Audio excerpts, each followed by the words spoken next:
তারপর তাকালো সামনের ভাটার দৈত্যের মতো খাড়া চিমনির দিকে। সেটা তার থেকে ফুট 50 দূরে একটা জীবনমৃত ধ্বংসস্তূপের মতো ঝড় জল উপেক্ষা করে অটুট অবস্থায় দাঁড়িয়ে আছে। কোথায় ছিলে তুমি নাগর? কতকাল আমাকে অপেক্ষা করালে বলো তো? চমকে উঠল পাঁচু। একটা মেয়েলি গলা। সহসা মনে হলো তার পেছনে একটা বউ দাঁড়িয়ে আছে।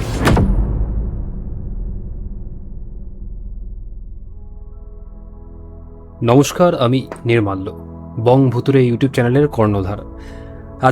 আজকে আবারও একটা নতুন গল্প নিয়ে আপনাদের সবার কাছে এসেছি। গল্পটা হচ্ছে লেখক ঋক প্রসাদ বিশ্বাসের কলমে ইটভাটা গল্প অবলম্বনে রাত 12টার পর।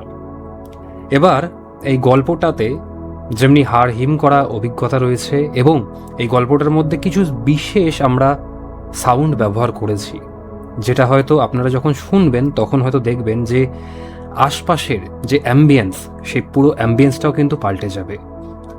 একটা কথা আপনাদের সবার সাথে আমি শেয়ার করতে চাই যে এই যে আমরা ইন্ট্রোতে ভিডিও নিয়ে আসি, তার কারণটা আপনাদেরকে এর আগেও বলা হয়েছে, তবুও আরও একবার বলে দিচ্ছি যে বর্তমানে ইউটিউব বেশ কিছু নির্দেশিকা জারি করেছে এবং যার দরুন ইউটিউব নিজেও ক্লিয়ার নয় যে কোথা থেকে কি করলে আমাদের এই বাংলা অডিও স্টোরিতে আমরা ভালো রকমভাবে কাজ করতে পারবো, যেখানে কোনো ইনঅথেন্টিক কন্টেন্টের ফ্ল্যাগ রেজ হবে না।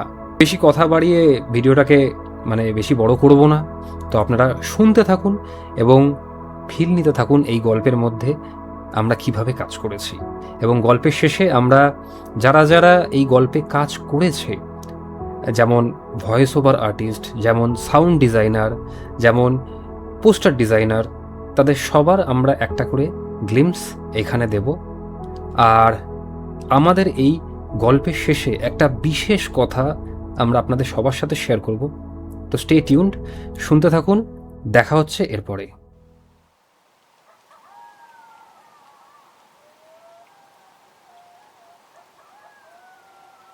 কখনো এইভাবে রাত কাটিয়েছিস তমাল? কথাটা জিজ্ঞেস করল অরুণ। তার পরনে ফতুয়া, ধুতি। কথাটা যাকে উদ্দেশ্য করে বলা, সে এক মনে নদীর দিকে তাকিয়েছিল। নদীটা বাঁক নিয়েছে সামনে, তার কোলেই যেন এই পরিত্যক্ত ইট ভাটা, পেছনে ঘন জংলা, বড় বড় আম কাঁঠাল গাছের বাগান।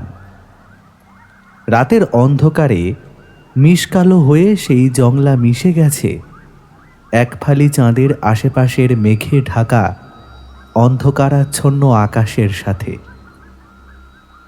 আজ রাতে মাঝে মধ্যে উতল হাওয়া দিচ্ছে, আর দুলে দুলে উঠছে নদীর পাশের বড় বড় হোগলা আর বাঁশবনের ঝাড়গুলো। তারই মাঝে তীর তীর করে বয়ে যাচ্ছে মগ্ন নদী, যেন ঘুমিয়ে আছে নৈশব্দের বুকে রাত পাখির নিঝুম ঘুমের মতো। তমাল বলল, না, জায়গাটাতে একটা অদ্ভুত নির্জনতা রয়েছে। কেমন যেন চারিদিক খাঁ খাঁ করছে, আর কেমন গা ছমছমে ভাব। কি ভয় করছে তাই তো? এই জন্যই তো নিয়ে এলাম। এইসব জায়গায় এসে ভূতের গল্প শুনতে হয়, ভয়টা 10 গুণ বেড়ে যায়। ভয় তো মনের ব্যাপার। পরিবেশ ছমছমে হলে মনের ওপর তার প্রভাব থাকবে, এই কথাটা সত্য। তবে তুই একেবারে নিশ্চিন্তে থাকতে পারিস, আমাকে ভয় পাওয়ানো অত সহজ নয়। দেখা যাবে। এই ওইটা কি রে? চকিতে আচমকা ঘাড় ঘোরালো তমাল। তার পেছনে তার বন্ধু অরুণ কিছু একটা দেখেছে। তারপর চোখ বড় বড় করে আঙুল দিয়ে ইঙ্গিত করেছে সেই দিকে। ধক করে ওঠার মতোই সত্যি, এই রাতের অন্ধকারে এই পাণ্ডব বর্জিত ইট ভাটায় একটা কাক শকুন পর্যন্তও নেই। বহু আগে এই ইটভাটা বন্ধ হয়ে গেছে। কিছু একটা গন্ডগোল হয়েছিল শুনেছে সে, তবে ঘটনাটা পুরোটা জানে না। সহসা অরুণের কথায় ঘুরে তাকালো সে। নদীর মধ্যে দিয়ে কিছু একটা যাচ্ছে যেন, একটা লম্বাটে কিছুর কালো ছায়া ভেসে যাচ্ছে যেন। তমাল বলল, এই ওটা কি রে? গরু টরু মরেছে মনে হচ্ছে। দেখ, ভেসে যাচ্ছে। অরুণ তমালের কথা উড়িয়ে দিয়ে বলল, অথবা হয়তো কোনো মানুষের লাশ, কেউ জলে ডুবে মরেছে হয়তো।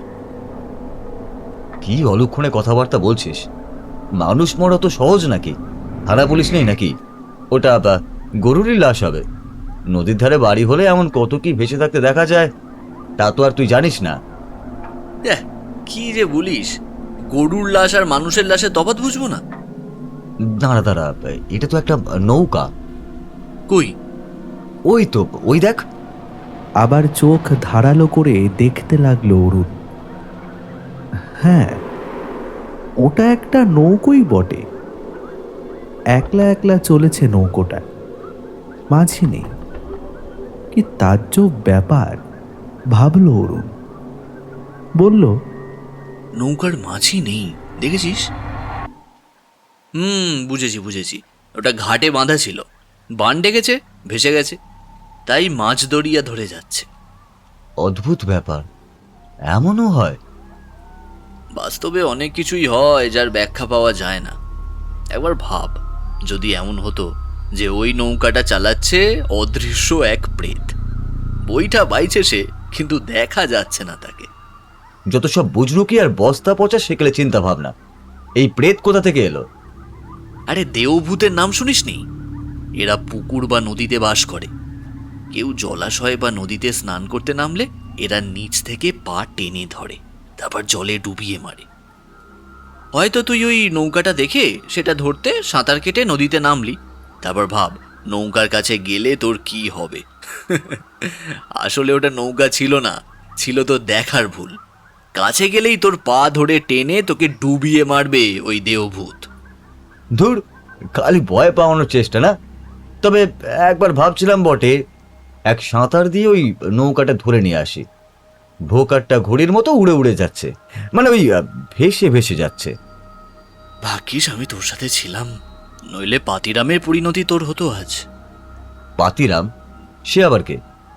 আছে একজন, তাকে নিয়েই তো এই ইটভাটার গল্প, নিষিদ্ধ গল্প, আজ রাতের খোরাক। এই ইট ভাটাটা কি একটা কারণেই বন্ধ হয়ে যায়? হা বাপু, সেই গল্পটাই শোনাবো তোকে। সাথে এই ফ্লাস্কে করা গরম চা হলে তোর এমন মজলিসের তুলনা নেই। এই শোন না, আমি তেল দিয়ে মুড়ি মাখা আর চিংড়ির চপ এনেছি টিফিন কৌটোয়। বের কর বের কর, আগে তো জমিয়ে খেয়ে নি। চা মুড়ি তেলে ভাজা শেষ করে হাত ঝাড়তে ঝাড়তে তমাল বলল, কি রে, ওই নৌকাটা তো আর দেখা যাচ্ছে না। চিন্তা করিস না, আবার আসবে। এরপর হয়তো অন্য কোনো রূপে। দেওভূত কাউকে টার্গেট করলে বারে বারে শিকার করতে আসে। ঝোপ জঙ্গলে যাস না বেশি, হ্যাঁ, আজকে রাতের মধ্যে। যা, তুই ফের আমাকে ভয় দেখানোর চেষ্টা করছিস? হ্যাঁ, ওই ওই ওটা কে? তোর পেছনে একটা লোক। হঠাৎ চিৎকার করে উঠল তরুণ, আর দুই চোখ বিস্ফারিত করে আতঙ্কে কুঁকড়ে গেল যেন। কই, কোথায়? চমকে উঠে তমাল মাথা ঘুরিয়ে পেছন দিকে তাকিয়ে দেখল কেউ কোথাও নেই। শুধু খাঁ খাঁ করছে শূন্য বালুচর, শুধু নদীর পাড়ে কলমির জঙ্গল, আর অনেকটা দূরে নদীর তীরে একটা কাকতাড়ুয়া। আশ্চর্য, একে ওকে কে রেখে দিয়েছে? অরুণ বলল,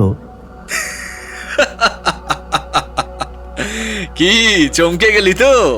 আরে কেউ নেই, একবার মনে হলো কেউ এসে দাঁড়িয়েছে, তারপর দেখলাম না, একটা কাকতাড়ুয়া হাওয়ায় দুলছে।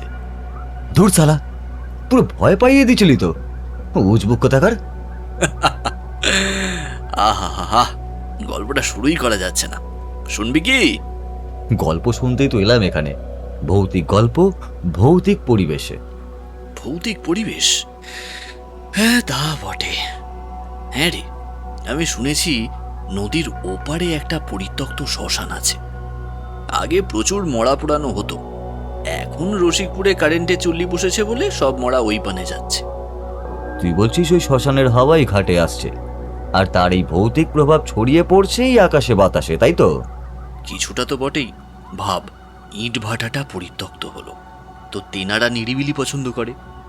এখানে হয়তো অনেক অদৃশ্য শক্তি ঘুরে বেড়াচ্ছে, পাক খাচ্ছে আমাদের চারপাশে, দেখছে আমাদের, আমরা ওদের দেখতে পাচ্ছি না। আচ্ছা, ওই পাতিরামের গল্পটা শুরু করব কি? হ্যাঁ হ্যাঁ, শুরু কর দেখিনি। বলছি।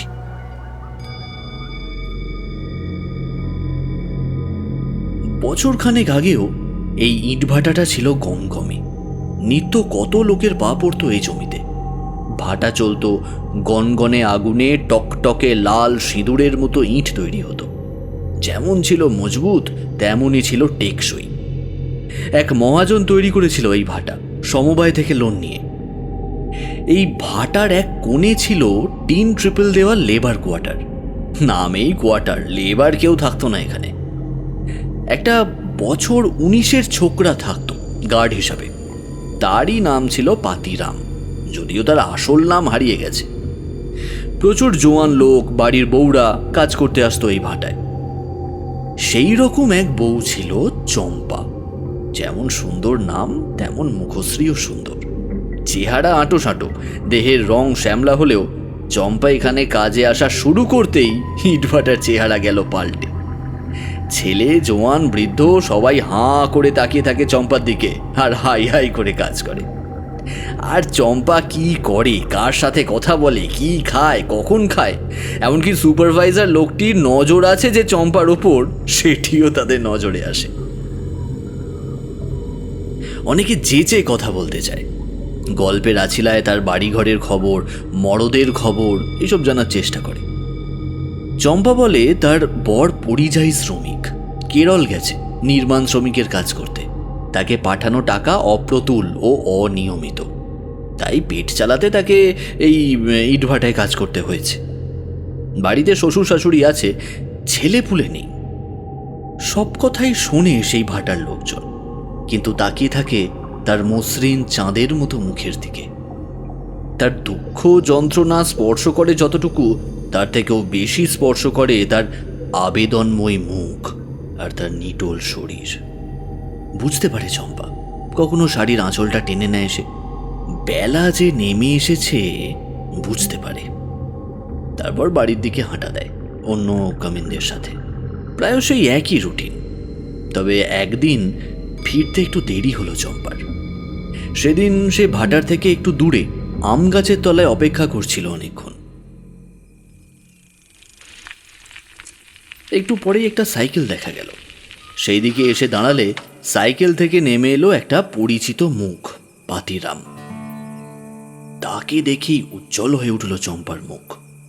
পাতিরাম জিজ্ঞেস করলো, অনেকক্ষণ দাঁড়িয়ে আছিস নাকি রে চম্পা? না না, এই তো, বলো কি বলবে। আমার জিনিসগুলো তুমি পেয়েছো হাট থেকে?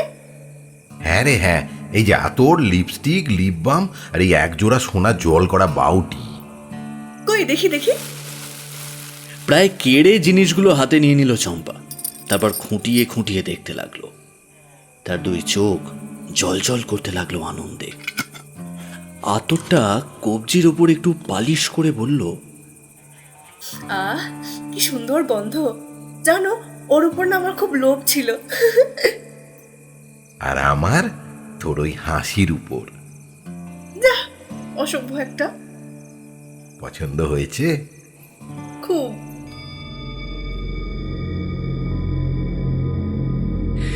এর মাসখানেক পরই অবশ্য চূড়ান্ত ঝগড়াঝাটি শুরু হয়ে যায় ইটভাটায়। সুপারভাইজার আর সিকিউরিটির মধ্যে গন্ডগোল, কথা কাটাকাটি থেকে হাতাহাতি, বিরাট ঝামেলা। ঝামেলার সূত্রপাত চম্পাকে নিয়েই। পাতিরাম তার চোখের সামনে আয়েশ করছে, সে কিছু করতে পারছে না, তাই অগত্যা চম্পার দিকে ঝুঁকে পড়ে সুপারভাইজার। চম্পা তাকে প্রত্যাখ্যান করে। তাতেই বিরাট চটে যায় সুপারভাইজার।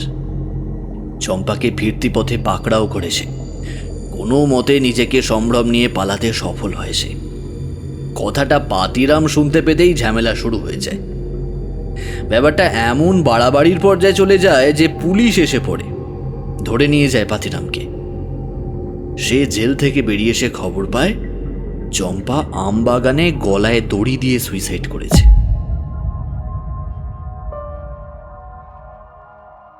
কিন্তু বিশ্বস্ত সূত্রে সে খবর পায় তার শরীরে ছিল অনেক আঘাতের চিহ্ন। ময়না তদন্তে যদিও জানা যায় পোয়াতি ছিল চম্পা। ছিচিকার পড়ে যায় গ্রামে। গ্রামে ঢুকে জনরোষের মুখে পড়ে পাতিরাম। তার জামা কাপড় টেনে ছিঁড়ে দেওয়া হয়।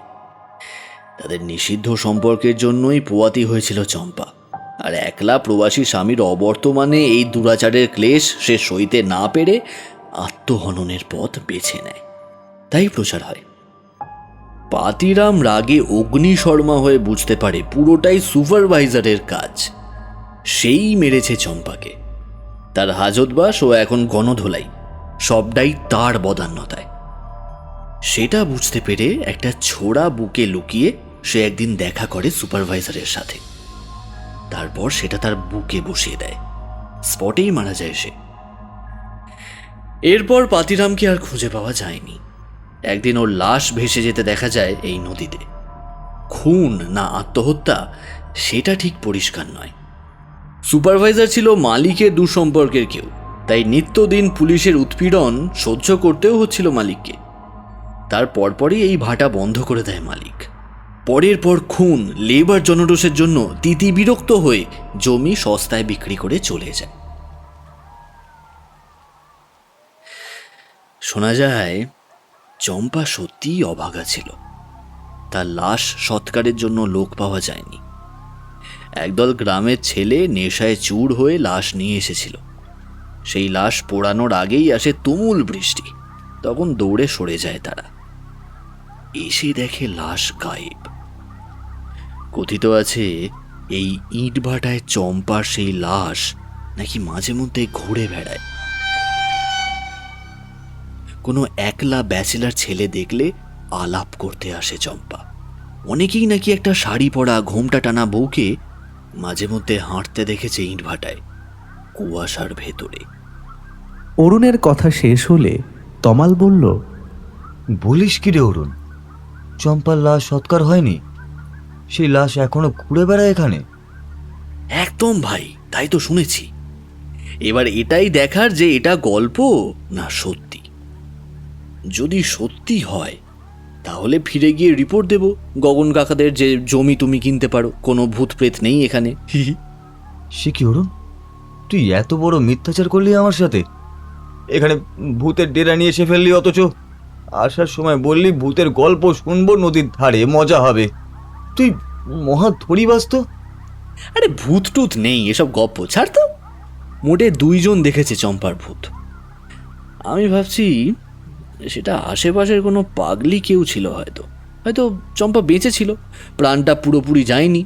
পরে বৃষ্টি গায়ে পড়েছে, হুঁশ হয়েছে, দেখেছে আশেপাশে কেউ নেই, ব্যাস নিজের মতো সরে পড়েছে। হয়তো তখন থেকেই মাথাটা খারাপ হয়ে গিয়েছিল, তাই পাগলির মতো ঘুরে বেড়ায়, খাবার দাবার চেয়ে কুড়িয়ে পেট চালায়। না না ভাইয়া, আমার গতিক সুবিধা লাগছে না। চল না ভাই, চল গ্রামে ফিরে যাই। অসম্ভব। গগন কাকার কাছে চ্যালেঞ্জ নিয়েছি, রাত কাটাতে পারলেই গোটা পাঁঠা। হ্যাঁ, আরে সকলে মিলে ফিস্টি করব, তুইও তো ভাগ পাবি নাকি? নে কাপটা ধুয়ে নিয়ে আয় নদীর জল থেকে, আমি আরেক রাউন্ড চা খাবো। অগত্যা অনিচ্ছা সত্ত্বেও নদীর দিকে যেতেই হলো তমালকে। মনের ভেতরে একটা ভয়ে ভয়ে ভাব যাচ্ছিল, তাই তাকাচ্ছিল সে নদীর দিকে। ওই নৌকোটা হঠাৎ ভেসে উঠবে না তো? দেওভূতের ব্যাপারটা কি সত্যি? যদি হট করে উদয় হয় সামনে, জল ফুঁড়ে তাকে জাপটে ধরে টেনে নেয় জলের ভিতর? না, সন্তর্পণে হাঁটু গেঁড়ে বসে কোনো মতে কাঁধ দুটো ধুয়ে নিল সে নদীর জলে। উঠে পড়তেই চমকে উঠল। তারপর লাফ দিয়ে সরে গেল ডাঙার দিকে। এই কিরে, এই কাকতারুয়াটা এত কাছে চলে এলো কিভাবে? ওটা ড্যাব ড্যাব করে চেয়ে আছে তমালের দিকে। বুক ধরফর করা শুরু করলো তমালের। গা ছমছম করছে ওর। হু হু করে একটা আতঙ্কের চোরা স্রোত বইছে যেন শিরদাঁড়া দিয়ে। হনহন করে হাঁটা শুরু করলো সে। হঠাৎ একটা শব্দে কান খাড়া করে দাঁড়িয়ে পড়ল তমাল। শব্দটা তার পেছন দিক থেকে আসছে। কেউ অনুসরণ করছে তাকে। ওই কাকতাড়ুয়াটা জ্যান্ত হয়ে ওঠেনি তো? পেছনের দিকে তাকানোর সাহস নেই তমালের। শব্দটা আবার কেমন থেমে গেল সে দাঁড়িয়ে পড়তেই। হ্যাঁ, শব্দটা স্পষ্ট শুনেছে সে, কোনো ভুল নেই। আবার হাঁটা শুরু করলো সে, কিন্তু কান খাড়া রাখল ফের। দেহের সমস্ত রোমকূপ খাড়া হয়ে উঠল এইবার যেন তার। বুকের ভেতর ধুকপুকটা ধরাম ধরামে পরিণত হয়েছে। একদলা ভয়ে উঠে পড়ে যেন বুকের কাছটায় খামচে ধরল তার। আর সহ্য হলো না তমালের। পাই পাই করে ছুট লাগালো তাদের পাতা মাদুরের দিকে। সেখানে অরুণ বসে আছে। অরুণ, অরুণ! চিৎকার করতে করতে মাদুরের উপরে এসে পড়ল তমাল। আশ্চর্য হয়ে দেখল অরুণ নেই। চারিদিকে নিকষ কালো অন্ধকার। অরুণ! এই অরুণ! বার কয়েক হেঁকে উঠল সে। কোথায় অরুণ? ছেলেটা কোথায় গেল? নাকি অন্ধকারের মধ্যে লুকিয়ে পড়েছে তাকে ভয় দেখানোর উদ্দেশ্যে?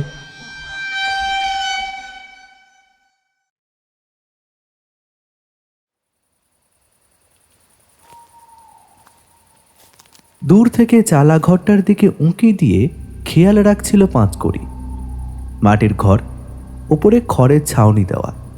এই পারুল গ্রামের শ্মশানের উত্তর দিকে বহমান নদীর ধারে একটা প্রকাণ্ড পাকুড় গাছের তলায় অন্ধকারের মধ্যে একলা দাঁড়িয়ে আছে এই চালাঘর।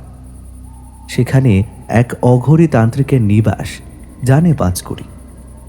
আটচালার পূর্ব দিকে একটা অশ্বত্থ গাছ আছে, তার নিচেই আছে পঞ্চমুণ্ডির আসন। সেই আসনে প্রতি অমাবস্যার দিনে তন্ত্র সাধনায় বসেন হলধর তান্ত্রিক। সেদিন তার আসতে দেরি হচ্ছিল, কারণ গায়ে মৃদু উত্তাপ।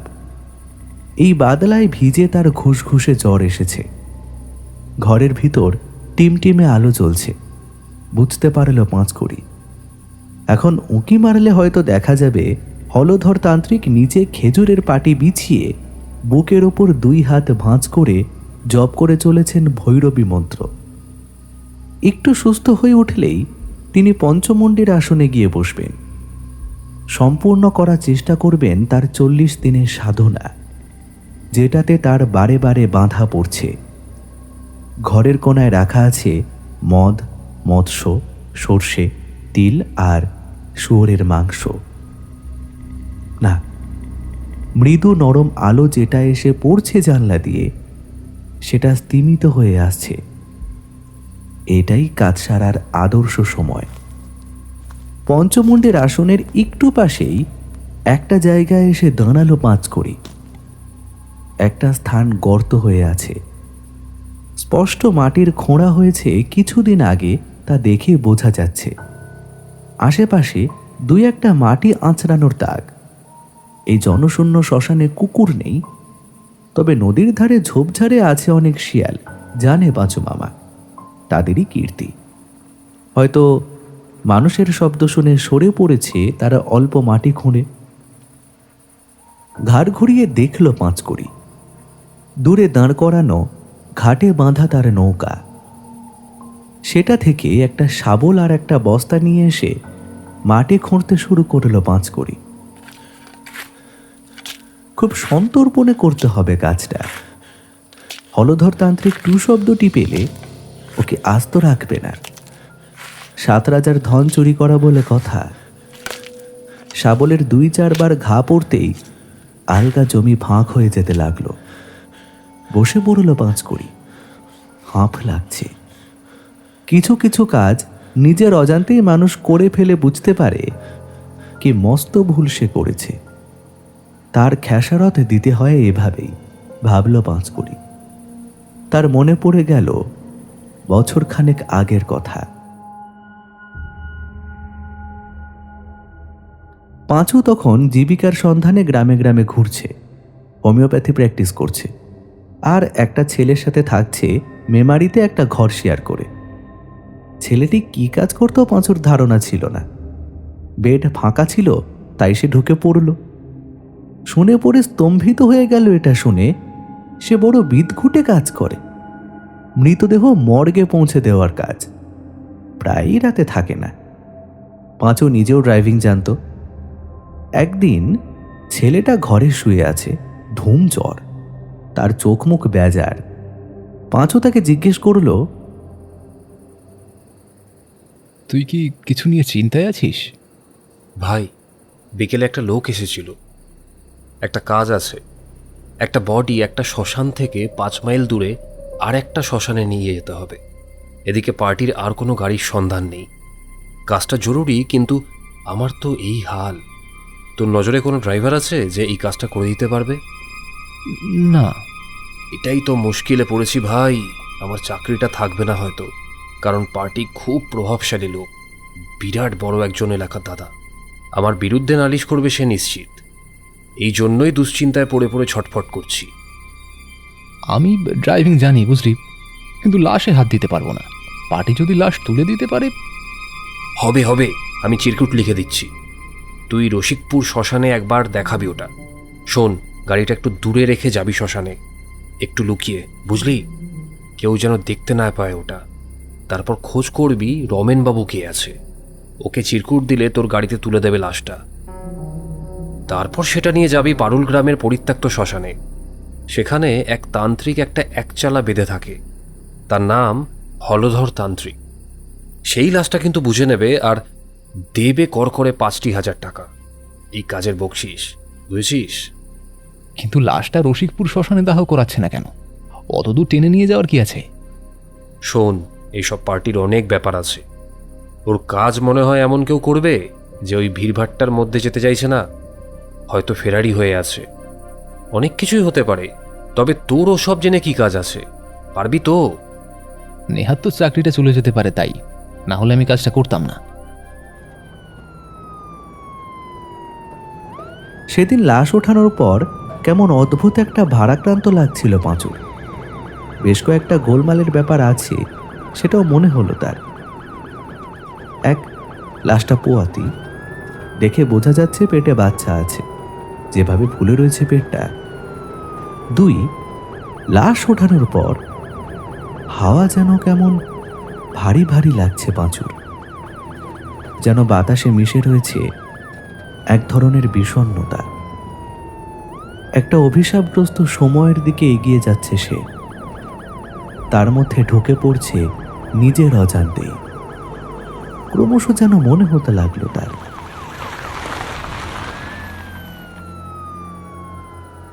অবশেষে লাশটা নামিয়ে দিল পারুল গ্রামের শ্মশানে, সেই হলধর তান্ত্রিকের সামনে। হলধর যখন তার সামনে এসে দাঁড়ালো, দেখেই কেমন অশুভ লাগতে শুরু করেছিল পাঁচুর। তার চোখগুলো বাজ পাখির মতো ঝুঁঝল, মাথায় দীর্ঘ জটা, কপালে বিভূতি, চেহারাটা লম্বাটে, অস্থিসার। কালো কালো 2 লিকলিকে হাত নাড়াতে নাড়াতে কথা বলছিলেন তিনি। মনে হচ্ছিল জটাধর এক নরপিশাচ কথা বলছে। সেদিন অবশ্য বেশি কথা বলেনি পাঁচু, টাকাটা নিয়ে চলে এসেছে।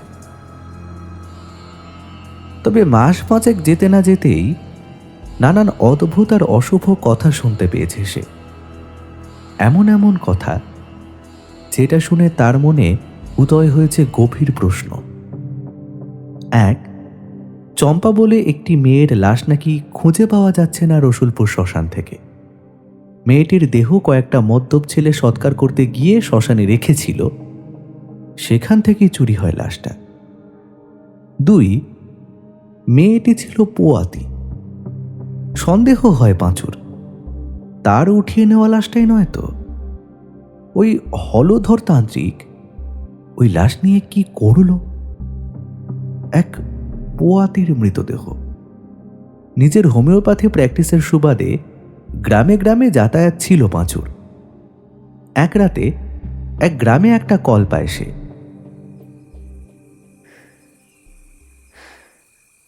পৌঁছে গিয়ে দেখে একটা 7-8 বছরের বাচ্চা, ধুম জ্বর, কনকন করে গা কাঁপছে। ছেলেটি ক্রমাগত চোখ বন্ধ করে একটা আহত জন্তুর মতো চাপা শব্দ করে গোঙাচ্ছে। ভারী ভীতিপ্রদ সেই শব্দ। তার দিকে তাকাতেই ছেলেটা চোখ খুলে তাকালো। ধক করে কেঁপে উঠল পাঁচুর বুক। ছেলেটার চোখগুলো টকটকে লাল, চোখের কালো মণিগুলো সেই লাল চোখের দরিয়ার দ্রবীভূত হয়ে গেছে যেন।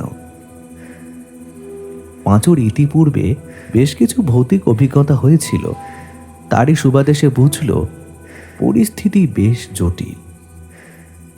ছেলেটিকে ভালো করে দেখে নিয়ে গৃহকর্তাকে বলল, এই দশা হলো কি করে? আগে জানি না কিভাবে কি হলো। গরু চড়াতে গেছিল আমার পোলাটা, ফিরে এসে দেখি দাওয়ায় বসে বসে কাঁপছে। আমি জিজ্ঞেস করতে বলল একটা কালো লিকলিকে কালো কালো হাত পায়ের একটা কালো জন্তু, সেটা লম্বা ঘাসের মধ্যে লুকিয়েছিল। একটা গরুর গলায় কামড় দিয়ে ধরে ঝুলছিল। গরুটা গাক গাক করে চেঁচাচ্ছিল। সেই শব্দে এসে ছুটে যায়, তাকে তেড়ে আসতে দেখে জন্তুটা ঝোপে লুকিয়ে পড়ে। কিন্তু তারই আগে এক ঝলক তাকায় ওর মুখের দিকে। ওর নাকি হাত পা ঠান্ডা হয়ে যায় ওই মুখ দেখে। কি ভয়ঙ্কর, কি কুৎসিত, গা ঘিঙ্গিনে, লম্বা লম্বা কালো চুল জন্তুটার। অবয়ব যেন একটা বিরাট লম্বা একটা ঢেঙা একটা লিকলিকে চেহারার বউ। গায়ে সুতোটিও নেই, শুধু একটা ছায়ার মতো নড়ছে, লাফ দিচ্ছে। মিশ মিশে কালো শরীরটা মিশে গেল যেন সন্ধ্যার অন্ধকারে ঝোপের কৃষ্ণবর্ণের সাথে। কথাটা বলতে বলতেই পোলাটা শুয়ে পড়ল। তারপর থেকেই দেখি ধুম জ্বর আসছে। ছেলেকে হলুদ দিয়ে গরম দুধ দাও, আর আমার এই ওষুধগুলো। আর শোনো, হনুমান চল্লিশা পাঠ করতে থাকো কানের কাছে সারা রাত। দিনের সাথে এই প্রকোপ থাকবে কিন্তু, হ্যাঁ? বলে পাঁচু সেদিন চলে এসেছিল। তবে তার পরে শুনেছিল আরও কিছু ঘটনা। প্রথমে হারিয়ে গেল একটা বাছুর। তার আধ খাওয়া লাশ পরদিন খুঁজে পাওয়া যায় নদীর পাড়ে হোগলা বনের ভিতর। তারপর কবর খুঁড়ে একটা লাশ কেউ চুরি করে নেয়। পেটের অন্ত্র বের করে কেউ খেয়েছে যেন। কি বিভৎস সে দৃশ্য। পাঁচু বুঝতে পারে এই সমস্যার সূত্রপাত তারই হাত ধরে, আর সেটার কেন্দ্র হলধর তান্ত্রিকের পঞ্চমুণ্ডির আসন। তাই এই গণ্ডগোল ঠিকঠাক করা পর্যন্ত তার শান্তি নেই, আর সেটাই তার পবিত্র কর্তব্য।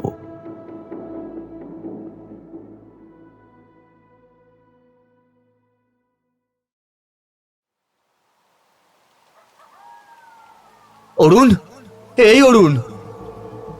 চারিদিকটা আর একবার ভালো করে দেখে নিল তমাল। প্রায় মিনিট 5 হয়ে গেল সে ঠায় দাঁড়িয়ে আছে পরিত্যক্ত ইটভাটায়। কোন কুক্ষণে যে সে অরুণের সাথে এইখানে রাত কাটানোর জন্য রাজি হয়েছিল ভাবতে লাগলো সে।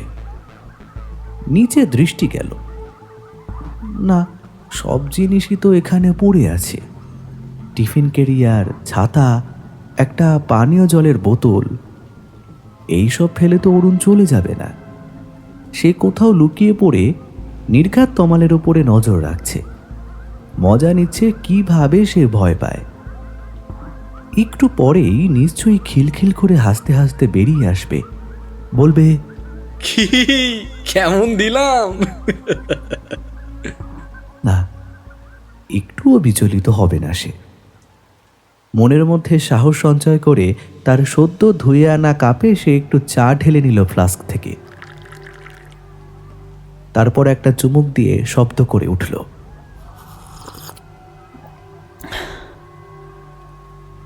বেশ জোরেই করল শব্দটা, যাতে হিংসার চোটে যেন ছুটে আসে অরুণ। কিন্তু কোথায় কি? অরুণের এখনো দেখা নেই। কপালে দুই একটা ঘামের বিন্দু ফুটে উঠল তমালের।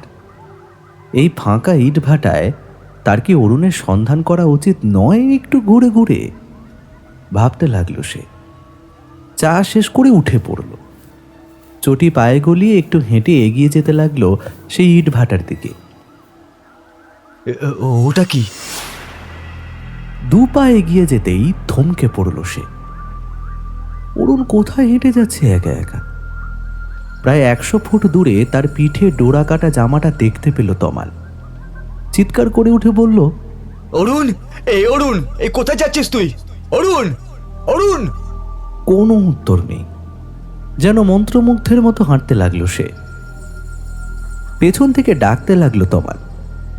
তার ডাকে বিন্দুমাত্র সাড়া না দিয়েই সে হেঁটে চলল অবিরাম। তার দৃষ্টি স্থির, তার মুখে কোনো বিকার, কোনো সংশয় বিন্দু মাত্র নেই। না, এইভাবে হবে না, থামাতে হবে ওকে। দৌড়ে যেতে লাগলো তমাল ওর দিকে। যতই ছুটতে শুরু করলো তমাল, ততই খেয়াল করলো অরুণ যেন ততই বেগে এগিয়ে যাচ্ছে। কিছুতেই ধরতে পারছে না সে তাকে। তার আর অরুণের ব্যবধান যেন কমছেই না। তখনই আকাশে জোরালো হাওয়া উঠল যেন একটা। মেঘ ঘন হয়ে উঠছে। কড়কড় করে শব্দ করে উঠল মেঘের গর্ভ থেকে। সেই জোরালো আওয়াজ থেকে ঝিলিক খেলে গেল একটা। আর অনেকটা দূরে একটা তাল গাছের মাথাটা একবার জ্বলে উঠল। তারপরে কান ফাটানো একটা আওয়াজ, অরুণ, অরুণ থাম বলছি, অরুণ! চিৎকার করে দৌড় দিতে লাগলো তমাল। এইবার প্রাণপণে ছুটতে শুরু করেছে সে। অরুণ ধীরে ধীরে আরো বেগে হাঁটা দিয়েছে। সে এইবার বাঁক নিয়ে হেঁটে চলেছে নদীর দিকে। ঘাস, মাঠ, জঙ্গল পেরিয়ে দুর্বার গতিতে হেঁটে চলেছে সে। এই হু হু করে সে ঢুকে গেল নদীর পাড়ের কলমির বনের ভিতরে। কি সর্বনাশ! তুই নদী থেকে ডুবে মরবি নাকি অরুণ? চিৎকার করে উঠল তমাল। বন্ধুকে তাকে বাঁচাতেই হবে। তার উপর নিশ্চিত কিছু ভর করেছে। বিন্দু মাত্র সংশয় নেই তমালে। অরুণ এইবারে নেমে পড়েছে জলের মধ্যে। পেছন থেকে দৌড়ে এসে দেখতে পায় তমাল। সে দাঁড়িয়ে পড়েছে, ইতস্তত করছে নিজে জলে নামা ঠিক হবে কিনা। অরুণ! না, ছেলেটা জলে নেমে আস্তে আস্তে জলের গভীরে ঢুকে যাচ্ছে। প্রায় গলা পর্যন্ত ডুবে গেছে সে। আর অপেক্ষা করতে পারল না তমাল। যা হওয়ার হবে। নেমে পড়ল সে জলের মধ্যে। তারপর একটু এগিয়ে যেতেই প্রায় কাদা জলের মধ্যে হোঁচট খেয়ে পড়ার উপক্রম হলো তার। কোনো মতে পড়তে পড়তে নিজেকে সামলে নিল সে। দৃষ্টি গেল পায়ের দিক থেকে সামনের দিকে। অরুণের মাথাটা আর দেখা যাচ্ছে না। অরুণ নির্ঘাত জলের মধ্যে ডুবে গেছে। হয়তো এখনো ঘোরের মধ্যে আছে সে। তার শরীরটা যেখানে প্রবেশ করেছে জলের মধ্যে, সেই জলটা ঘোলাটে হয়ে আছে। দু চারটে বুদবুদ কাটছে সেই জলে। চোখে জল চলে এলো তমালের। অরুণ, অরুণ কি তবে সত্যি ডুবে গেল জলে? তার বাবা মায়ের কাছে কি জবাব দেবে সে? কিভাবে দুই বন্ধু ঘুরতে এসে এক বন্ধু মারা গেল? কি করছিল তখন সে? হয়তো থানা পুলিশ হবে, আইন আদালত তার বৃদ্ধ বাবাকে ধরে পুলিশে টানাটানি করবে। না, আর ভাবতে পারছে না সে। হঠাৎ নদীর জলে কিছু একটা দেখতে পেয়ে বিড়বিড় করে বলে উঠল তমাল, আরে, দুটো হাত উপরে জলটা থেকে। দুটো কালো লম্বা হাত। তার হাতের ডগায় লম্বা লম্বা নখ, যেন সহসা উত্থিত হলো জলের মধ্য থেকে। যেখানে অরুণ ডুবে গেছে ঠিক সেই জায়গায়। তারপর ফের তলিয়ে গেল জলের মধ্যে। সহসা তমাল অরুণ, অরুণ বলে ছুটে যেতে লাগলো কাদা জলের মধ্যে। আরো গভীরে, আরো অশান্ত নদীর মধ্যে এগিয়ে যেতে লাগলো। কাদা জল ঠেলে একটা কালো বিন্দু সহসা ফুটে উঠল জলের মধ্যে। তারপর বৃত্তটা বড় হতে লাগলো। ওটাই কি অরুণের মাথা? আর ওর মাথায় কালো চুলগুলো?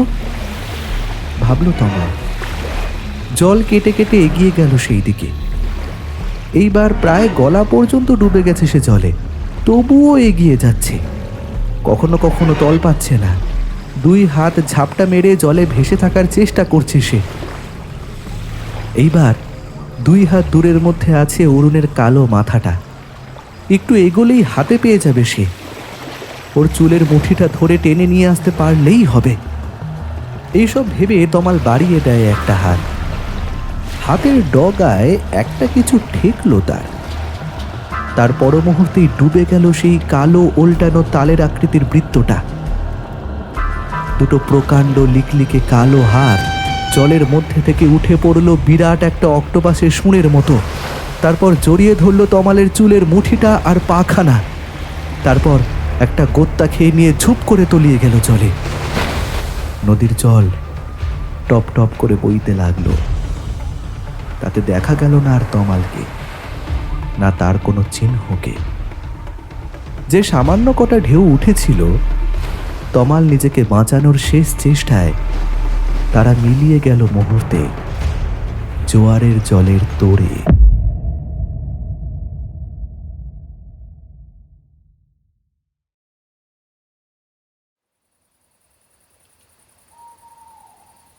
পাঁচু বস্তাটা ভর্তি করে ফেলেছে। শাবলটা হাতে তুলে নিল সে, বস্তাটা পিঠে চাপিয়ে দিয়ে। সন্তর্পণে এগোতে লাগলো নদীর দিকে। তার লক্ষ্য তীরে বাঁধা ছোট্ট একটা ডিঙি নৌকো। সেটা সে একজনের থেকে ভাড়ায় নিয়ে এসেছে। একবার ভেবেছিল যে ভ্যানটা করে লাশটা নিয়ে এসেছিল সেইবার সেটাই নিয়ে আসবে, কিন্তু গাড়ির শব্দে সজাগ হয়ে যেতে পারে হলধর। মন্ত্র আউড়ে তাকে বাকরুদ্ধ করে দিতে পারে, ধনুকের মতো বেঁকে যাবে সে। তারপর রক্তশূন্য হয়ে মরবে একটা মরা গাছের মতো তিল তিল করে। পাঁচু জানে এইসব মারণ ক্রিয়া জানা আছে কিছু নিম্নমার্গের সাধকের, বিশেষ করে সে যদি হয় পিশাচ সিদ্ধ, তাহলে ভয়ঙ্কর বিপদ। শুধু শ্রাবণের ভিজে রাতের হাওয়ার মধ্যে মন্ত্রপুত সর্ষে কটা বিলিয়ে দিলেই সমন নেবে আসবে পাঁচুর সামনে। তাই নৌকো সেটা বাইতে হয়েছে তাকে 3 মাইল এক টানা। একসময় হাতটা ধরে এসেছে তার, কাঁধ টন টন করে উঠেছে, যেন গোড়া থেকে খুলে আসবে। তবু রাতের অন্ধকারে অবিরাম দাঁড় টেনে গেছে সে। আকাশে মেঘ জমেছে, উতল হাওয়া উঠেছে, দুলে দুলে উঠেছে নৌকো। প্রায় ঘন্টা 2 দাঁড় টেনে সে পৌঁছে গেছে অবশেষে পারুল গ্রামের শ্মশান ঘাট। তারপর মাটি খুঁড়তে শুরু করেছে। আর তারপর ঘন্টা 2 হাড় ভাঙা খাটুনি করে মাটি খুঁড়ে পঞ্চমুণ্ডের আসনের তলা থেকে বের করেছে অস্থি আর নরমুণ্ড। বাকি দেহটা এই মাস 6 মধ্যে পচে গলে মাটিতে মিশে গেছে। হ্যাঁ, এগুলোই সেই দেহাবশেষ, চম্পার দেহাবশেষ, যার উপর বসে পিশাচ সিদ্ধি ক্রিয়া করেছে হলধর তান্ত্রিক। পিশাচতন্ত্র করতে মৃতদেহ লাগে, পোয়াতির মরদেহ। চম্পা ছিল সেই দেহ। সেই দেহ চড়া দামে কিনেছিল হলধর তান্ত্রিক। সেটা চুরি করে তারই মাধ্যমে পাচার করেছিল রসিকপুর গ্রামের এক মাতব্বর, যে লাশটা চুরি করে শ্মশান ঘাট থেকে। আজ সবকিছুই পরিষ্কার হয়ে গেছে পাঁচুর কাছে। তাই তাকেই আজ চোরের বেশে দেহাবশেষ চুরি করতে হচ্ছে চম্পার। হলধর তান্ত্রিক কতদূর এগিয়েছে সিদ্ধিতে সে জানে না, তবু সময় যে পাঁচুর হাতে একদম নেই সেটা খুব ভালো করেই জানে সে। এই দেহাবশেষ ধ্বংস করে দিতে হবে খুব সত্বর, নইলে পারুল গ্রাম, রসিকপুর গ্রামকে বাঁচানো যাবে না ওই পিশাচিনীর উৎপাত থেকে। প্রলয় নেমে আসবে এই চত্বরে। এরপর হানা দেওয়া শুরু করবে চম্পা জ্যান্ত দেহের উপর। যখন কবর খুঁড়ে মরদেহ আর পাবে না এই চত্বরে, গরু ছাগল নিয়ে তার খিদে নিবারণ হচ্ছে এখন, সেটা ধীরে ধীরে আরো ভয়ঙ্কর করাল রূপ নেবে। ত্রাহি ত্রাহি শুরু হবে এইসব পাড়া গায়ে।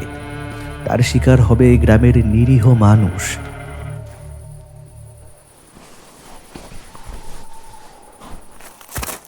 ধপ করে একটা শব্দ করে অস্থির বস্তাটা রাখলো পাঁচু নৌকোর ওপর। এর মধ্যেই ভন ভন করে মাছির উৎপাত শুরু হয়েছে। বিকট একটা গন্ধ আসছে বস্তাটা থেকে। ঝাঁকে ঝাঁকে মাছি উড়ে এসে বসেছে বস্তাটার ওপর। তার পাঁচুর মুখে। নৌকোর দিকে পা বাড়ালো পাঁচু। তখনই ক্যাঁচ শব্দ করে বাঁশের বাখারির দরজাটা খুলে গেল এক চালায়। কে ওখানে? বেরিয়ে এসেছে হলধর তান্ত্রিক তার চালা ঘর থেকে। তার পরনে একটা লাল ধুতি, গলায় রুদ্রাক্ষের মালা, চোখ ক্রোধে ফেটে পড়ছে রক্তবর্ণ। তার শীর্ণ খালি গায়ে লম্বাটে দেহটাকে লাগছে একটা পিশাচের মতো। একটা নৌকো দেখতে পেল পাঁচু। মাথা নিচু করে উঠে পড়ল নৌকায়। দড়িটা হাত বাড়িয়ে টেনে ধরতেই আলগা হয়ে এলো নৌকোর খুঁটি। ভেসে আলগা হয়ে যেতে লাগলো নৌকোটা নদীর মধ্যে। লম্বা লম্বা পায়ে দৌড়ে আসছে হলধর তার পঞ্চমন্ডির আসনের দিকে। একসময় খুঁড়ে ফেলা আসনের সামনে এসে দাঁড়ালো সে। তারপর রাগে গজরাতে লাগলো। কে করলো এটা? কার কাজ? পাশে অশ্বত্থ গাছের নিচে একটা সিঁদুর মাখানো ত্রিশূল পোঁতা ছিল। দৌড়ে গিয়ে সেটা তুলে নিল সে। তারপর চারিদিক দেখে নিয়ে ক্রোধে ফেটে পড়ল। তারপর দৌড়ে এলো নদীর দিকে। তাকে স্পষ্ট দেখতে পেল পাঁচু। সে ততক্ষণে ভেসে ভেসে প্রায় 50 ফুট তীরের থেকে দূরে নদীর ভেতরে ভেসে চলে গেছে। শটান শুয়ে পড়ল পাঁচু। হলধর তান্ত্রিক তাকে দেখলেই মন্ত্রপুত সর্ষে ছুঁড়ে মারবে। বান এসে তার নৌকো মাছ দরিয়ায় উল্টে দিতে পারে জানে পাঁচু, অথবা উঠতে পারে বিরাট একটা ঝড়।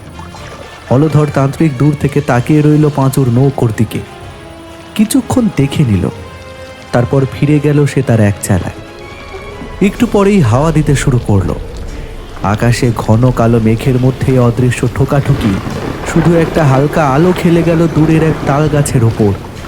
তারপর কান ফাটানো এক শব্দ। উত্তাল ঢেউ উঠেছে। সাঁই সাঁই করে হাওয়া দিচ্ছে।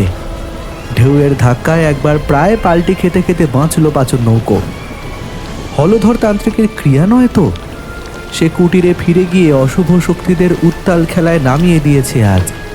ডুবিয়েই মারবে নাকি পাঁচুকে? না, এই অবস্থায় অনেক দূর আর যাওয়া সম্ভব নয়। নদীর ওপারে একটা ফাঁকা ইট ভাটার চিমনি দেখতে পেল পাঁচু। তার পকেটে ছিল গগন বৈরাগীর যজ্ঞের ছাইভস্য বিভূতি। সেটা কপালে মাথায় মেখে নিল পাঁচু। তেনাদের প্রভাব কম থাকবে এতে, অন্তত যতক্ষণ সে শুকনো থাকবে। শুয়ে শুয়ে নৌকো বাইতে লাগলো পাঁচু। অনেকটা উজানে ভেসে চলে গেছিল সে। নৌকো বাইতে লাগলো প্রাণপণ ওই ইট ভাটা লক্ষ্য করে। মাঝে মধ্যেই আছড়ে পড়ছে ঢেউ। বস্তাটা পা দিয়ে আঁকড়ে ধরে আছে পাঁচু। সেটা কোনো মতেই যেন টলে পড়ে যায় জলে। তাহলে তার সমস্ত পরিশ্রম জলে যাবে। তার নৌকোর গলুইতে আছে একটু পেট্রোল আর পোড়া কাঠ। এগুলো সে আসার সময় মজুত করে রেখেছিল নৌকায়। সেই দিকে তাকালো একবার পাঁচু। না, সেই সব ঠিকই আছে। পুরনো ইট ভাটার খুব কাছাকাছি চলে এসেছে পাঁচু। আর 200 ফুটের ভেতরে সেটা। বৃষ্টি আসছে। 2-4টে বৃষ্টির ফোঁটা পড়তে শুরু করে দিল। আর সাই সাই করে ঝোড়ো হাওয়া বইতে শুরু করলো। ইট ভাটার পাশের গাছগুলোর মাথা অন্ধকারের মধ্যেই উত্তালভাবে দুলতে শুরু করেছে, তা দেখতে পেল পাঁচু। একটা গাছের ডাল ভেঙে পড়ল কর্কর শব্দ করে। নৌকোটা বেঁধে ফেলল পাঁচু। তীরের কাছে নৌকোর গলুই ঠেকতেই বৃষ্টি মুষলধারে নামার আগেই তাকে একটা আশ্রয় খুঁজতে হবে। বস্তাটা নৌকো থেকে টেনে নিল পাঁচু। তারপর নিল কাঁধে। তারপর হাত বাড়িয়ে তুলে নিল পেট্রোলের বোতলটা আর চেরাই কাঠের বান্ডিলটা। বগলে গুঁজে নিয়ে ছুট লাগালো সে। এই কাঠ শুকনো থাকতেই তাকে আশ্রয় খুঁজতে হবে। ভিজে গেলে কোনো কাজে আসবে না এই কাঠ। একটু দৌড়ে যেতে যেতেই ঘাসের উপরে একটা মাদুর পাতা দেখলো পাঁচু। তার উপর রাখা একটা টিফিন ক্যারিয়ার, ছাতা আর জলের বোতল। 2টো কাপ পড়ে আছে সেখানে। তার মধ্যে একটায় চা রাখা সামান্য, অন্যটা খালি। কি আশ্চর্য, এখানে কি আরো লোকজন আছে ভাবতে লাগলো পাঁচু। তারপর তাকালো সামনের ভাটার দৈত্যের মতো খাড়া চিমনির দিকে। সেটা তার থেকে ফুট 50 দূরে একটা জীবনমৃত ধ্বংসস্তূপের মতো ঝড় জল উপেক্ষা করে অটুট অবস্থায় দাঁড়িয়ে আছে। কোথায় ছিলে তুমি নাগর? কতকাল আমাকে অপেক্ষা করালে বলো তো? চমকে উঠল পাঁচু। একটা মেয়েলি গলা। সহসা মনে হলো তার পেছনে একটা বউ দাঁড়িয়ে আছে। খিলখিল করে হেসে উঠল বউটা। বুকটা একবার কেঁপে উঠল পাঁচুর। গগন বৈরাগীর ভস্য তার গায়ে থাকলে স্পর্শ করতে পারবে না চম্পা, তা জানে পাঁচু। শুধু সাবধানে থাকতে হবে, এমন কোনো হঠকারী কাজ করা যাবে না যাতে তার গেরোয় পড়ে যায় সে। পেছন দিকে তাকালো না পাঁচু, হেঁটে যেতে লাগলো ভাটার মুখটার দিকে। সেখানে একটা গর্তের মুখে জঙ্গল হয়ে আছে, হয়তো সাপ, ব্যাঙ, নানা রকম বন্য জন্তুর আশ্রয় সেখানে। খুব সাবধানে প্রবেশ করতে হবে তাকে ওই গর্তটার ভেতরে, তারপর দ্রুত সেরে ফেলতে হবে সেই কাজ।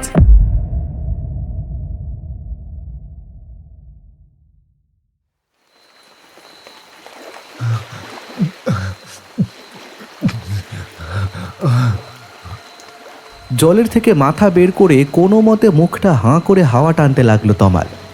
তারপর হাঁপাতে লাগলো।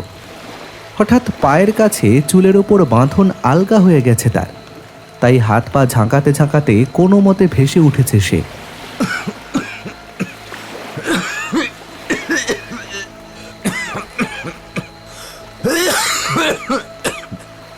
এইবার ক্রমাগত কাশতে লাগলো সে বিস্তর জল খেয়ে ফেলেছে হয়তো, কিন্তু ওটা কে ছিল যে তাকে টেনে নিয়ে গেছিল জলের ভিতর?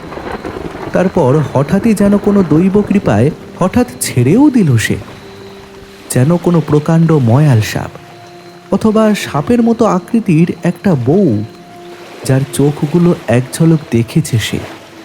চেহারা অস্থিসার, সামুদ্রিক মাছেদের মতো বড় বড় নখ, চোখগুলো মাগুর মাছের চোখের মতন ঘন কৃষ্ণ বর্ণের।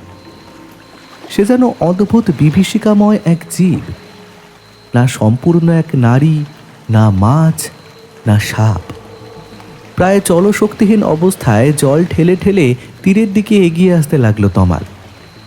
অনেকটা দূরে দেখা যাচ্ছে একটা সাদা ডোরা কাটা জামা। ধক করে উঠল বুকটা। ওটা একটা লাশ, অরুণের লাশ। অরুণের দেহটা উপুর হয়ে ভাসছে একটু দূরে একটা কচুরিপানা ঝাঁকের মধ্যে। না, আর দাঁড়ানোর কোনো কথা নেই। তীরে উঠেই বাড়ির দিকে দৌড় দেবে সে, মনস্থির করল তমাল। কিন্তু কোন অলৌকিক উপায়ে সে বেঁচে উঠল? আজকে কোনো বিশেষ দিন? ভাবতে ভাবতেই একটা গন্ধ নাকে এলো তমালের। তারপর এই গন্ধের উৎসের দিকে মুখটা ঘুরে যেতেই দেখল একটা অদ্ভুত কাণ্ড। ধোঁয়া উঠছে ইটভাটার চিমনি থেকে। এই জনশূন্য এলাকায়, এই পরিত্যক্ত ভাটায় আগুন এলো কোথা থেকে? ফের একরাশ ভয়ে ভর করল ওর চোখে মুখে। তারপরেই দেখতে পেল আগুনের হলকা। সেটা দূর থেকে দেখা যাচ্ছে, ভাটার গোড়ার দিক থেকে। আগুন দেখে একটু একটু করে সাহস ফিরে এলো তমালের মনে। অরুণ নয় তো, হয়তো কচুরিপানার ঝাঁকের মধ্যে সে যেটা দেখেছে সেটা একটা বিভ্রম। হয়তো অরুণ আগুন ধরিয়েছে এই বৃষ্টি আর শৈত্যের হাত থেকে বাঁচতে। একটু ভাটার মুখটার দিকে এগিয়ে যেতেই তমাল দেখল, না, এটা অন্য একটা অচেনা লোক। তার চেহারা ঢ্যাঙা। সে কয়েকটা কাঠে আগুন ধরিয়েছে, আর একটা বস্তা ফাঁকা করে হাতে ধরে আছে। সে গিয়ে তার পেছনে দাঁড়ালো। ঘাড় ঘুরিয়ে তাকালো সেই লোকটা। তারপর একটা শিশি থেকে পেট্রোল ঢেলে উঠে পড়ল, তারপরে বেরিয়ে এলো বাইরে। তমাল জিজ্ঞেস করলো, আপনি আপনি কে? আমি 5 করি, একটু আগুন জ্বালালাম আর কি। আগুনটা খুব দরকার ছিল। আপনি ছিলেন না ওই নৌকায়? হ্যাঁ। তমালের দৃষ্টি ততক্ষণে চলে গেছে তীরে বাঁধা নৌকোর দিকে। আমাদের সাথে কি হয়েছে বললে আপনি বিশ্বাস করবেন না। এখানে থাকবেন না, পালিয়ে যান। আমিও যাচ্ছি। সহসা জ্বলে উঠল তমালের চোখ মুখ। তারপর আবারও বলল, এখানে ঘুরে বেড়ায় চম্পা বলে একটা প্রেতনি। সে মানুষকে ডেকে ডেকে জলে ডুবিয়ে মারে। আমার বন্ধু অরুণকে মেরেছে। ওর লাশ পড়ে আছে এই কচুরিপানার মধ্যে। আমাকে ডুবিয়ে মারছিল, আমি কোনো মতে বেঁচে গেছি। জানি, বুঝতে পারছি যে আপনাদের নিয়ে ব্যস্ত ছিল বলেই আমার কাছে এসে পৌঁছেছে শেষ সময়ে। তবে চম্পা ঠিক প্রেতনি নয়, বুঝলেন, ছিল এক পিশাচিনী হিসেবে, নিম্ন স্তরের জীব হিসেবে। অবশ্য আর কোনো চিন্তা নেই। কেন চিন্তা নেই কেন? ওই যে তার দেহাবশেষটা পুড়িয়ে দিলাম, মুক্তি পেয়ে গেল চম্পা। একবার খিলখিল করে হাসলো, বুঝলেন, তারপরে বিকট রূপ ধারণ করে আমাকে খেতে আসলো। আমি চুপচাপ বসে ভৈরবী মন্ত্র আওড়াতে লাগলাম। ব্যাস, তার দেহ খসে খসে পড়তে লাগলো আগুনে। তারপর চুইয়ে চুইয়ে পড়া রক্ত দেখেছেন, ঠিক তেমনই কালো কালো রস বেরিয়ে চুষতে লাগলো একটা বায়ুশূন্য হাঁপড়ের মতো। তারপরে একরাশ কালি চুলির মতো দগ্ধ হয়ে গেল ওর শীর্ণ শরীরটা, একটা বিকট গন্ধ।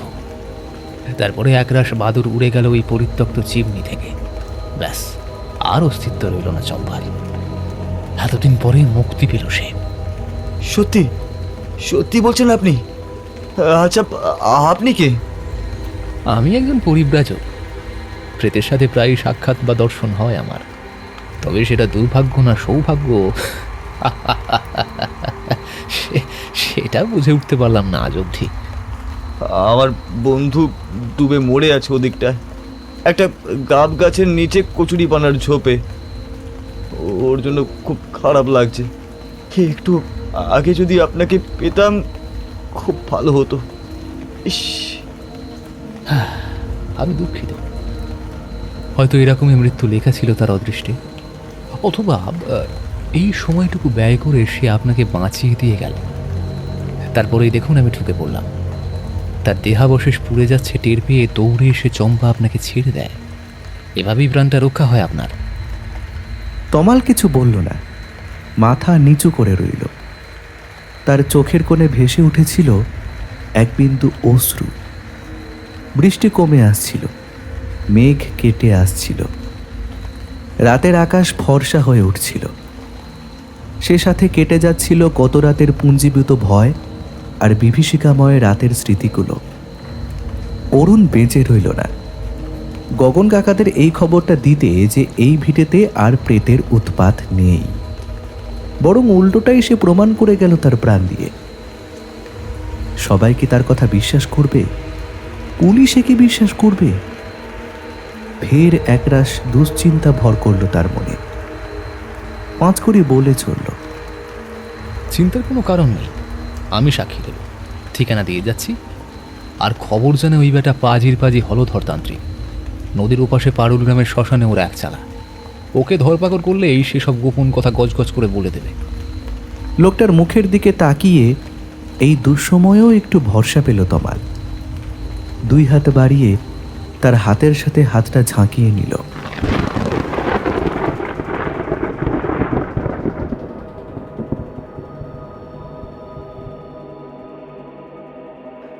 একটা কথা আপনাদের সবার সাথে শেয়ার করতে চাই যে আমাদের একটি বন্ধু ইউটিউব চ্যানেল আছে যার নাম হচ্ছে গল্পাসুর, এবং এই গল্পাসুর ইউটিউব চ্যানেলের যে কর্ণধার রাকিব সর্দার, তো সেই রাকিব সর্দারের কিন্তু বর্তমানে খুব একটি গুরুতর সমস্যা হয়ে দাঁড়িয়েছে। সেই কি গুরুতর সমস্যা সেটা আপনাদের সাথে শেয়ার করব। তার আগে একটা কথা আপনাদের জানিয়ে রাখতে চাই যে কে এই রাকিব সর্দার এবং কেন এই রাকিব সর্দারের কথা আমরা বা আমি তুলছি। বর্তমানে যখন ইউটিউব যখন বিভিন্ন রকম চ্যানেলগুলিকে যখন ডিমনিটাইজ করছিল, তো তখন কিন্তু এই রাকিব একমাত্র পথপ্রদর্শক হয়ে একটি সঠিক রাস্তা দেখিয়েছিল গভর্নমেন্ট অফ ইন্ডিয়ার মাধ্যমে, যেখান থেকে কিন্তু আমরা ফিরিয়ে আনতে পেরেছিলাম আমাদের চ্যানেলগুলোকে নির্দিষ্ট অ্যাপিলের মাধ্যমে। কারণ ইউটিউব হাত তুলে দিয়েছিল যে 90 দিনের আগে আমরা মনিটাইজ করতে পারবো না। একমাত্র রাকিবই জানিয়েছিল যে গভর্নমেন্ট অফ ইন্ডিয়ার ওই সাইটের মাধ্যমে আমরা যদি অ্যাপিল বা কমপ্লেন করি তাহলে সেক্ষেত্রে আমাদের চ্যানেলগুলো ফিরিয়ে আসতে পারে। তো এর জন্য বংভুতুরে সম্পূর্ণ টিম এবং পার্সোনালি আমি নিজের রাকিবের কাছে কিন্তু খুবই কৃতজ্ঞ। এবং তারপরে গিয়ে বর্তমানে হয়ে দাঁড়িয়েছে যে রাকিবের বাবার কিন্তু শরীর গুরুতরভাবে খারাপ এবং খুবই সংকটজনক অবস্থাতে কিন্তু উনি রয়েছেন। এর জন্য আমরা চেষ্টা করছি যে ক্রাউড ফান্ডিং করার। এর আগে আমাদের যে ফেসবুক পেজ আছে বা প্রোফাইল আছে সেইখান থেকেও দেখেছেন যে আমরা পোস্ট করেছি। আমার যে নিজস্ব যে ফেসবুক প্রোফাইল আছে আমরা সেখান থেকেও কিন্তু পোস্ট করেছিলাম যে আপনাদের যেটুকু সামর্থ্য, সেটা 5 টাকা, 10 টাকা, 100 টাকা, 500 টাকা বা 1000 টাকা যাই হোক না কেন, আপনারা যদি কন্ট্রিবিউট করেন, কারণ এই রাকিব তার বাবাকে নিয়ে যখন ট্রিটমেন্টের জন্য ভেলোর যাবে সেই সময়তে কিন্তু বিপুল পরিমাণে অর্থের প্রয়োজন। এবং শুধু তাই নয়, সেই ক্ষেত্রে রাকিবের পাশে আমরা বেশ কয়েকটি ইউটিউব চ্যানেলও দাঁড়িয়েছি। আমরা পার্সোনালি চাই যে আপনারাও যদি সম্ভব হয় দাঁড়ান এবং ওর চ্যানেল যে গল্পাসুর যে ইউটিউব চ্যানেলটি আছে সেটিকেও পারলে ভিজিট করবেন। খুব ভালো থাকবেন, সুস্থ থাকবেন। আবারও দেখা হবে আপনাদের সবার সাথে খুব তাড়াতাড়ি নতুন একটা গল্পে। টিল দেন সবাই ভালো থাকবেন।